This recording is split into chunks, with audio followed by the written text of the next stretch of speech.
NCERT class 12 chapter number 10। कल हमने 10.2 का सवाल बताकर और हमने एनसीईआरटी 10.2 को समाप्त किया। आज की कड़ी में हम आगे बढ़ते हैं, जहां पे वेक्टर अलजेब्रा में यानी सदिश बीजगणित में आगे की कड़ी में हम क्या पढ़ने वाले हैं उस पर चर्चा करेंगे। हमने यहाँ पर वेक्टर अलजेब्रा में आपको हम बता चुके हैं बाबू कि सदिश किसको कहते हैं। ध्यान देना, सदिश किसको कहते हैं। उसके बाद हमने बता दिया है कि बाबू मेरे सदिश के प्रकार कितने होते हैं, सदिश के प्रकार बता दिए। उसके बाद हमने बताया आपको कि vector a plus vector b कैसे निकाला जाता है, वेक्टर ए माइनस वेक्टर बी कैसे निकाला जाता है, कोई भी कांस्टेंट का वेक्टर ए में मल्टीप्लाई कैसे होता है। उसके बाद हमने बताया कि ए का कैसे निकाला जाता है, हमने आपको बताया कि ए का मैग्नीट्यूड कैसे निकाला जाता है, हमने आपको बताया कि अगर दो बिंदु से गुजरती हुई रेखा दिया गया है तो उससे वेक्टर ए बी का निर्माण हम कैसे निकालते हैं। ये सारी तमाम पहलुओं पर विचार विमर्श करते हुए हमने 10.2 के प्रत्येक सवाल को सॉल्व करने का प्रयास किया।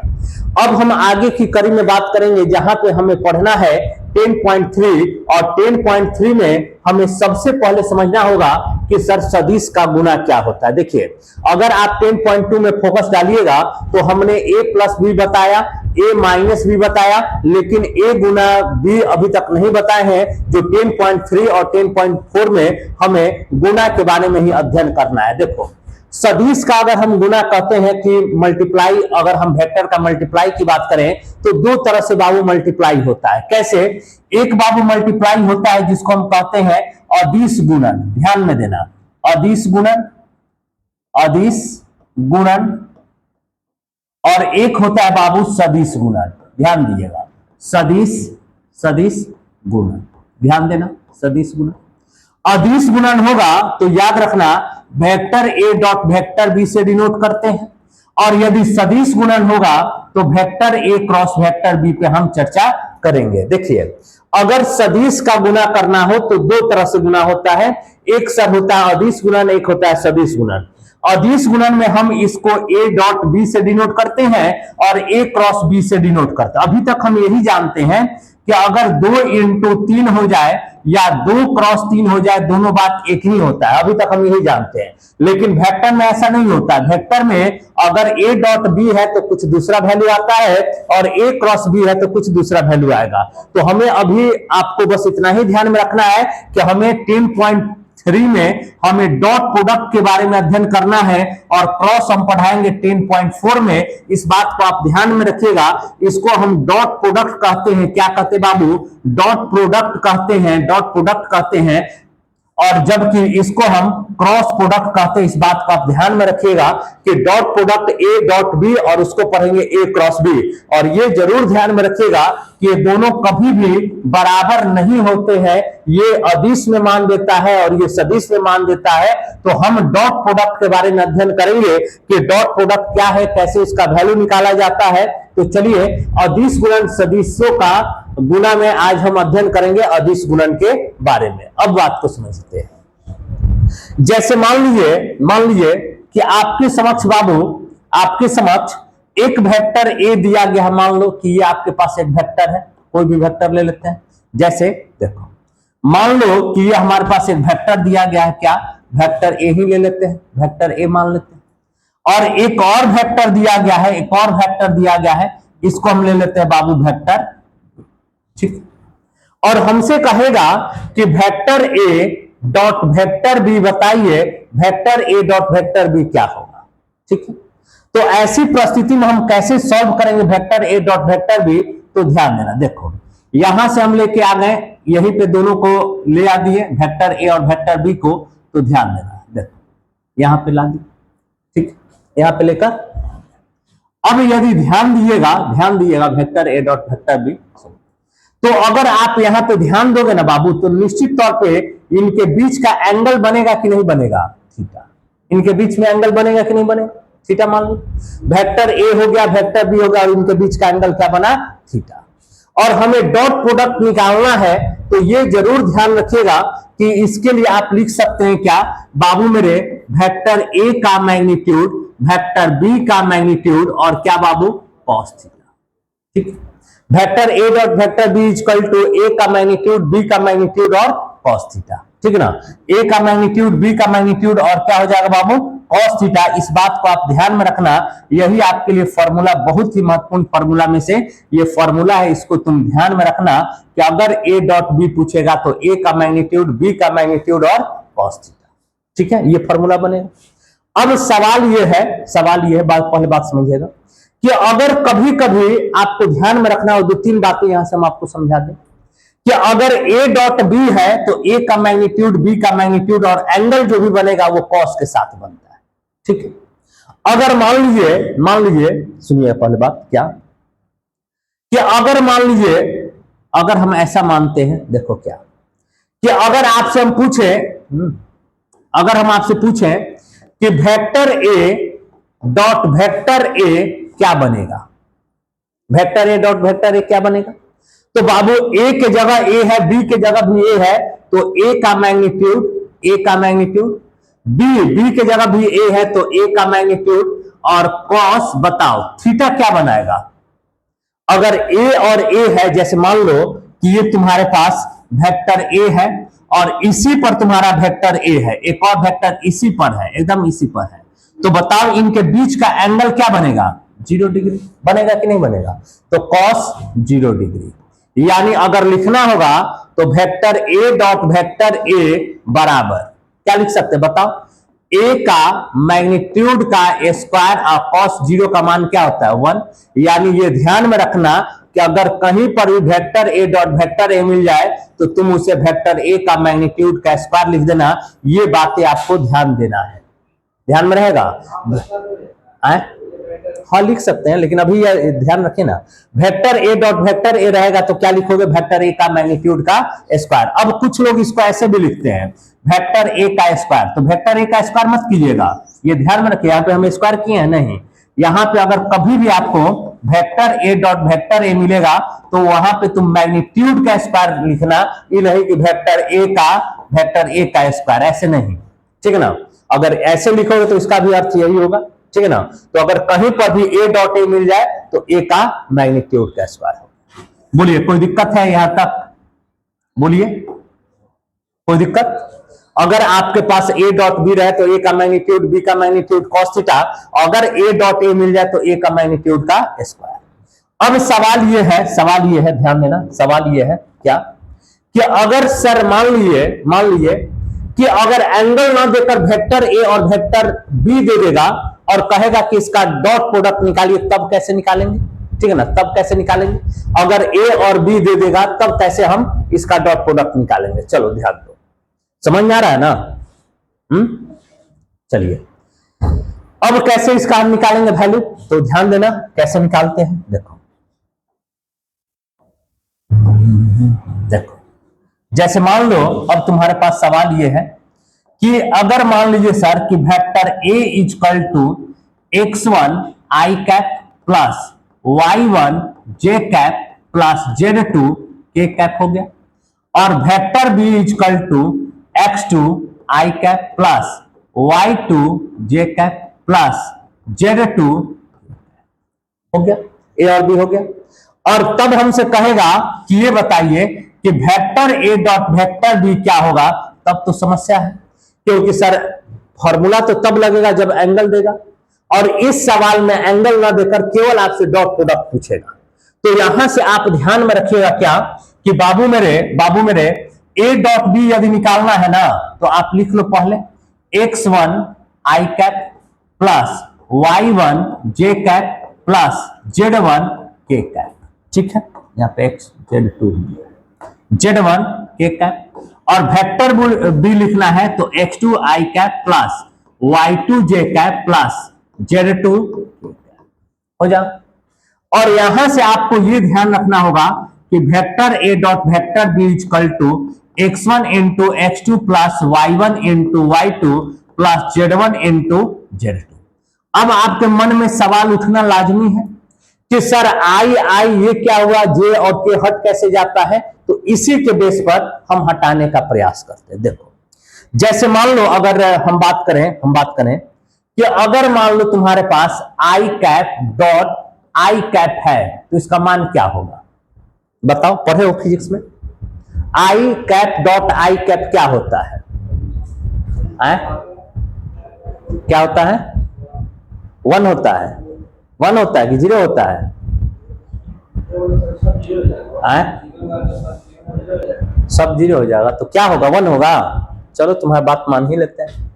आई डॉट आई इजकल टू 1 होता है, ध्यान में रखना, और j dot j equal to भी 1 होता है, और के डॉट के इजकल टू भी क्या होता है? 1 होता है। ठीक है, लेकिन सवाल यह है कि सर आई डॉट आई 1 ही क्यों होता है, जे डॉट जे 1 ही क्यों होता है, के डॉट के 1 ही क्यों होता है? तो चलो इस बात पर भी हम फोकस करते हैं। देखो, अगर तुम्हारे पास i cap dot i cap दिया गया है, फॉर्मूला तो याद कर लेना पड़ेगा, a dot b equal to vector A dot vector b equal to a का मैग्नीट्यूड बी का मैग्नीट्यूड और कॉस थीटा, यही फॉर्मूला होता है। अब यहां पे आई डॉट आई है तो डॉट प्रोडक्ट में हम क्या लिखेंगे कि सर आई का मैग्नीट्यूड और कॉस थीटा क्या बनेगा? 0 डिग्री। क्यों सर? आई आई पर है, यानी एंगल क्या बना है दोनों के बीच में? 0। अब तुम्हें पता है कि कैप का मतलब 1 ही होता है, 1 हो गया, और cos 0 का मान 1 होता है, इसलिए कहा जाता है कि यदि i डॉट आई है तो उसका मान क्या होता है? 1। और जब ये 1 हो गया तो j डॉट जे वाला भी आप समझ गए होंगे और k डॉट के वाला भी समझिएगा। क्लियर है? अब यहां से अगर हम आगे बढ़ेंगे बाबू तो निश्चित तौर पर अब अगला क्या है? अगला क्या है? i डॉट जे, ये क्या बनेगा? I dot J, J dot के और के डॉट आई क्या बनेगा? 0 होता है, ये ध्यान में रखना। क्या होता है? 0। कैसे 0 होता है ये भी देख लिया जाए। तो बाबू मेरे आई डॉट जे, फॉर्मूला लगाइए, आई का मैग्नीट्यूड, फिर बोलिए जे का मैग्नीट्यूड कॉस, एंगल क्या बनाएगा? आई एक्स है और जे जो होता है वाई है, तो 90 डिग्री बनता है, यानी कॉस 90। इसका तो मान 1 हो जाएगा, इसका भी मान 1 हो जाएगा, और कॉस 90 का मान 0, इसलिए ये 0 हो गया। तो ये ध्यान में रखना कि आई कैप डॉट जे कैप पूछेगा तो क्या कहोगे? 0। ठीक है, इसी तरह से जे क्रॉस के क्रॉस, और यहीं से पूछ दे कि सर यदि आई क्रॉस के है तब भी 0, अगर पूछ दे कि आई क्रॉस जे के है, जे है, फिर भी क्या कहोगे? 0। ठीक ना? के क्रॉस जे भी पूछेगा तो क्या कहोगे? 0। के क्रॉस आई लिख दिया ना, के क्रॉस आई, के क्रॉस जे, आई क्रॉस के, आई क्रॉस जे, और फिर जे क्रॉस के अगर कहेगा तब भी क्या हो जाएगा? बोलो, समझ में आया कि नहीं आया? केवल ये ध्यान में रखना, आई डॉट आई 1, जे डॉट जे 1, के डॉट के 1, अब बाकी किसी का किसी के साथ मल्टीप्लाई होगा तो मान क्या हो जाता है? 0। यही कारण है कि इस सवाल को ऐसे बनाया गया। देखो, आई में आई से गुना हुआ है, आई में आई से, देखो यहां पे समझो, आई में आई से गुना कर दिए तो 1 x1 into x2। ठीक है, आई में जे से गुना कर दिए 0, आई में के से गुना कर दिए 0, फिर जे में आई से गुना कर दिए 0, जे में जे से गुना हुआ तो जे हो जाएगा 1 हो जाएगा, और जे में के से गुना 0, के क्रॉस आई 0, के क्रॉस जे 0, और इसमें के में के से गुना हो गया 1, और z1 इंटू z2। ठीक है ना? तो ये बातें आपको ध्यान में रखना होगा। वेक्टर ए डॉट वेक्टर ए, तो ए का मैग्नीट्यूड का स्क्वायर, यदि आई क्रॉस आई पूछ दे तो 1, आई क्रॉस जे पूछ दे 1, के क्रॉस के पूछ दे 1, बाकी किसी का किसी के साथ मल्टीप्लाई देकर पूछ दे तो मान क्या होगा? 0। अब हम आते हैं निष्कर्ष पर, और निष्कर्ष क्या है थोड़ा सा हम लोग इस पर भी ध्यान दे देते हैं। देखो, हमें ये जरूर पता हो गया है, ये जरूर पता है कि बाबू मेरे ए का magnitude, sorry, vector a vector b, तो ए का मैग्नीट्यूड, बी का मैग्नीट्यूड, बी का मैग्नीट्यूड और कॉस थीटा। कोई दिक्कत? अब यहां से क्या क्या निष्कर्ष हो सकता है, थोड़ा सा हम निष्कर्ष पर भी ध्यान दे दें। निष्कर्ष क्या क्या हम डाल सकते हैं, ये ध्यान दीजिए, सुनिएगा क्या क्या निष्कर्ष बनेगा बाबू, पहले ध्यान दो। पहला निष्कर्ष ये है कि इसको जब भी आप हल कीजिएगा ना डॉट प्रोडक्ट को, तो हमेशा ये एक स्केलर नंबर ही देगा, यानी अदिश संख्या ही देगा। 2 दे दे, 5 दे दे, -10 दे दे, 20 दे दे, यानी इसको जब भी आप हल करके मान निकालिएगा तो आप देखिएगा यह सदैव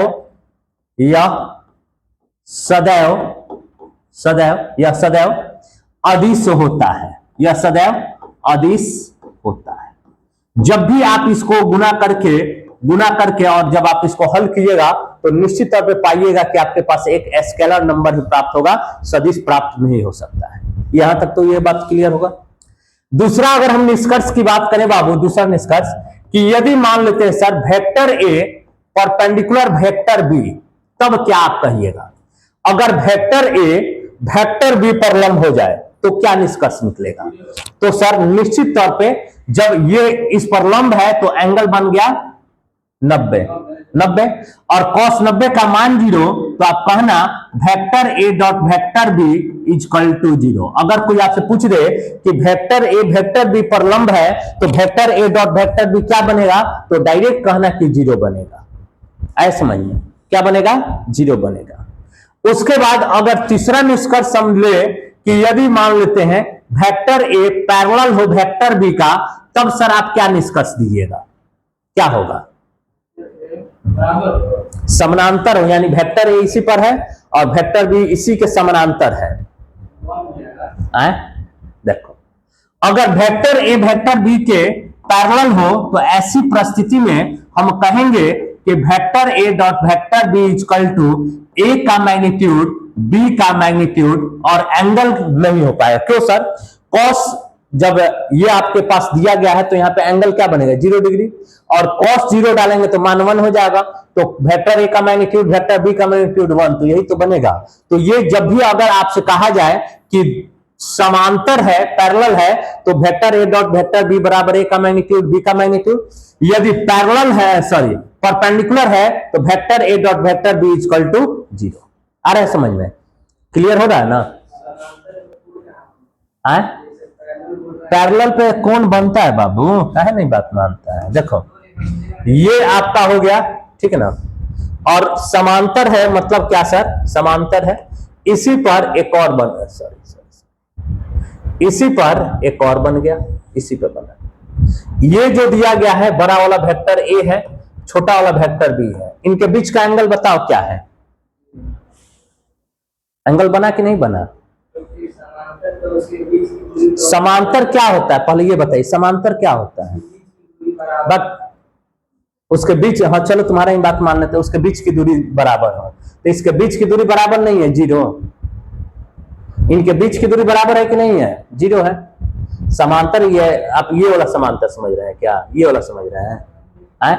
यही, तो ये भी समांतर ही है और इसको इसी पे ले जाकर रख दें, ये भी समांतर ही है, ठीक है ना। चलिए, जब भी समांतर होगा तो ये ध्यान में रखना कि एंगल हमेशा 0 होगा, ठीक है ना। समांतर अगर होगा तो एंगल क्या बनेगा? 0। यहां पे लिख भी दे क्या? देखो, अगर समांतर है ना तो थीटा बराबर 0 डिग्री, ठीक है। और यदि लंब है तो थीटा बराबर 90 डिग्री, ठीक है। लंब होगा तो 90 और समांतर होगा तो, बोलिए कोई दिक्कत? चलिए आगे बढ़े ना। कभी कभी आपसे सवाल ऐसा कर देगा कि वेक्टर ए डॉट वेक्टर बी देकर और आपसे थीटा पूछ देगा, तो यहीं से एक फॉर्मूला निकाल लेना कि बाबू मेरे cos थीटा इक्वल टू क्या, vector A dot vector B by में ए का मैग्नीट्यूड और बाबू बी का मैग्नीट्यूड हो जाएगा। थीटा अपने जगह पे, ये दोनों को लाकर डिवाइड में कर दिया, ठीक है, ये भी हो जाएगा। आई डॉट आई, जे डॉट जे, के डॉट के 1 होता है, I dot J 0, J dot के 0, के डॉट आई 0। तो ये बातें आप समझ चुके होंगे, कोई दिक्कत है तो बोलिए, ठीक है। थोड़ा किताब देख लें।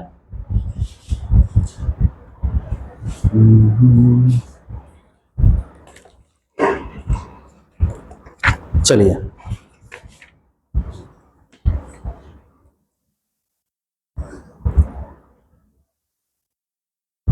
ठीक है ना। चलिए, एक और इसमें बात को ध्यान में रख लीजिएगा, क्या आसान है कि पचवा क्या बाबू, कि वेक्टर ए डॉट वेक्टर बी का जो मान आएगा ना, निश्चित तौर पे vector b dot vector a का भी मान वही होगा। Vector A dot vector b equal to vector b dot vector a. इस बात को आप ध्यान में रखिएगा, ऐसे में आपको उससे गलती नहीं होना चाहिए। ठीक है, इसमें हम एक एग्जांपल पहले आपको समझाते हैं ताकि आपको समझ में आ जाए अच्छे से। ठीक है ना, देखो एग्जांपल नंबर 13 आपकी किताब का है। सवाल पहले पढ़ते हैं, क्या दिया गया। दो सदिश ए और बी का परिमाण क्रमशः 1 और 2 है। देखो दो सदिश दिया गया है जिसका परिमाण भी दिया गया है, यानी वेक्टर ए का जो मैग्नीट्यूड है वो 1 है, वेक्टर बी का जो मैग्नीट्यूड है वो कितना है बाबू, 2 है।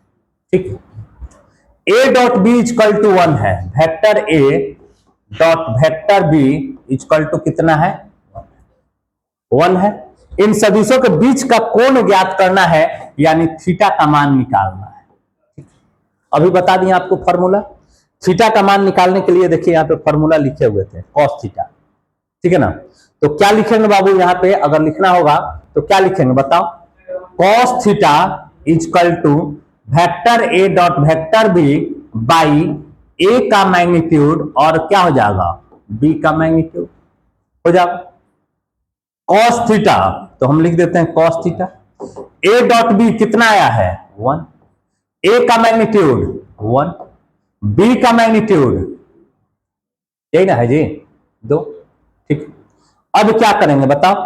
अगर इसको लिखना होगा तो हम क्या लिख सकते हैं, कॉस थीटा इक्वल टू 1/2।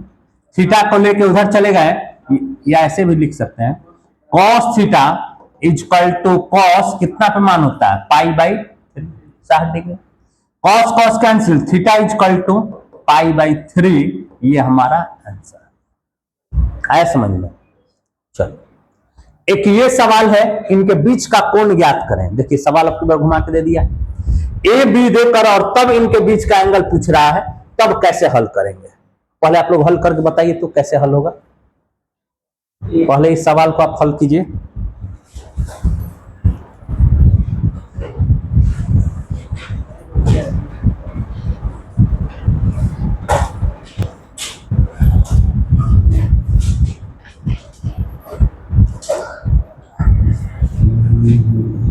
हल हो जाएगा।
बना, देखिए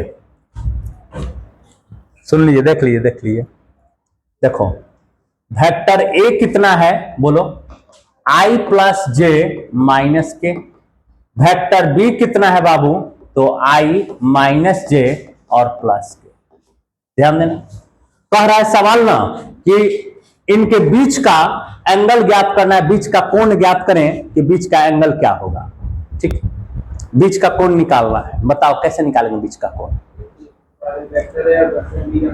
पहले ए का मैग्नीट्यूड निकालना सिखाए हैं आपको 10.2 में। ए का मैग्नीट्यूड का मतलब ही होता है रूट में 1 का स्क्वायर प्लस 1 का स्क्वायर प्लस -1 का स्क्वायर। कितना हो जाएगा, √3 हो जाएगा। अगर बी का मैग्नीट्यूड निकाल लें, बी का मैग्नीट्यूड, तब कितना होगा, 1 का स्क्वायर प्लस -1 का स्क्वायर प्लस 1 का स्क्वायर में हल करेंगे तो ठीक है। और अब हमें वेक्टर ए डॉट वेक्टर बी निकालना है, ठीक है।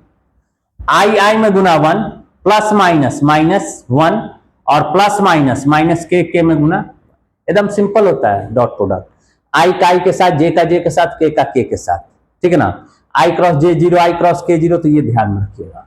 यानी vector A dot vector b equal to cancel क्या बना, ठीक। और हमें अब क्या चाहिए, इनके बीच का कोण, तो कॉस थीटा का फॉर्मूला तो अभी बताए, क्या बताएं बताओ। Vector A dot b by a का मैग्नीट्यूड और बाबू मेरे बी का मैग्नीट्यूड, ठीक है। यानी cos theta equal to vector A dot vector b -1, a का मैग्नीट्यूड कितना है √3, बी का मैग्नीट्यूड, यानी कॉस थीटा इक्वल टू क्या हो जाएगा -1/3। अब 1/3 तो कॉस में होता नहीं, इसको लेकर उधर चले गए तो theta equal to cos inverse -1/3, ये हमारा आंसर है।